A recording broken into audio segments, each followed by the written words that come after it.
William is asking if you could give an overview of SugarBPM and what that is. Sure. So anybody who has used Sugar in the past will know that there was a legacy workflow that was really tough to kind of make workflows where you need certain conditions to like branch off without it creating a brand new workflow each time you want to say, well, if this happens, do this, but if this happens, do that. You'd have to build separate workflows for those in the legacy workflow. With the new SugarBPM, it's very robust enough to essentially take all those kind of logical operators that you want to have and say, hey, if this happens, I want you to branch off and do these sets of actions or tasks. If it does this, do these ones. If it does this, do these ones. So we'll take the leads. Leads is always a really good example to show. And I'm just going to go into the design of this one. So it's very Visio-like within the editor for a process definition. And you can see here we've got lots of different things kind of going on at this point. We'll touch on a couple of these. So this is your starting point. So these green icons, essentially it says, hey, this is the action that's going to happen to kick off this workflow. And then all these different things are the different types of things that you can have happen within the workflow itself. So we've got some business rules. We've got a decision point here. So depending on some values and questions that happen in here, we branch off into different team assignments here. And then we have a default, well, if we can't find something, if there's some additional criteria here, in this case, US is a state that comes in. We run those through some business rules, and then we do another decision point to say, okay, now where do we set the assigned team based on some values that are coming through. This one down here is a little bit special. So if you want to have some approval process or some escalation point, what this is essentially saying is we're going to actually give this to a sales manager because we weren't able to figure out where this should actually go in this case, and we want them to actually route the lead manually. With all of these different ways that this can kind of flow at this point, they all eventually branch into sending a lead assignment email notification. And then we're creating an activity. In this case, it's a task. And then we're completing the process. So we'll step through this very briefly. So again, our starting point, this is indicated that new lead is created. It's very straightforward. This is applying to any new records that get created. So anytime a new lead in this case gets made, it's going to fire this off. You got different options here. Update records only on the first update. Update records only all updates. There's some confusion with that wording a lot of times with customers.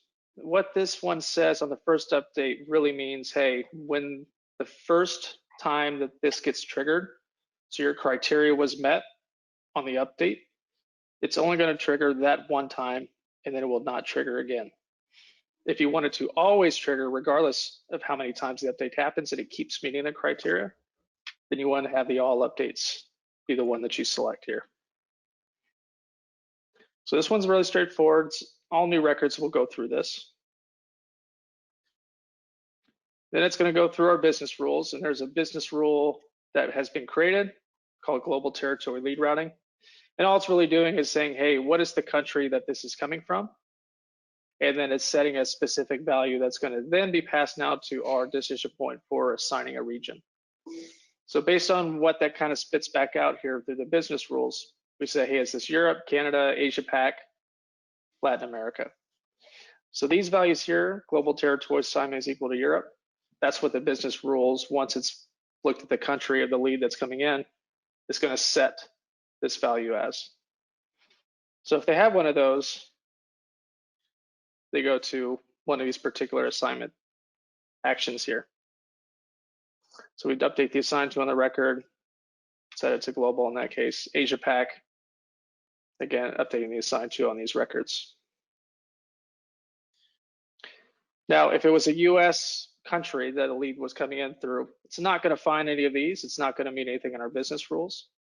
So it's going to go through another set of business rules that's just for the US. And in this case, it's breaking the state that the lead comes from into particular regions that this customer has deemed. So once it's done that, it's checking the states and the regions that it's came through. So, I think it's like Maine, Vermont, New Hampshire, Massachusetts would go into the Northeast territory, and so on and so on. And they've broken that out because the way that their teams are set up is region-based. So again, going through each one of those depending on what comes back from the US region's business rule. And then if it doesn't happen to find anything, so let's say your web form pushes a lead into Sugar, the country was set from the form, but the user, the person on the website didn't actually fill out what state they're in. Maybe you didn't make that required on your form. So that wouldn't actually come through on anything because the state would be empty, so the business rule wouldn't be able to find out where that needs to go. So in that case, they've put in a catch here for that to say, hey, if you can't find anything here, let's go assign it to a sales manager. And that's being set to, in this case, Jen Smith with a static assignment. So always going to be Jen Smith here that's going to be routing these leads at that point. So Jen's going to get a notification. Really anybody here at this point who gets assigned that record is going to get a notification. And this again is a process email template. So this is using the lead assignment notification. We can pull in any of the values that come through in the lead and have that be populated in the body of the email. And that's coming from our system email. And that is going to the user who is assigned to the lead, so our assignment there.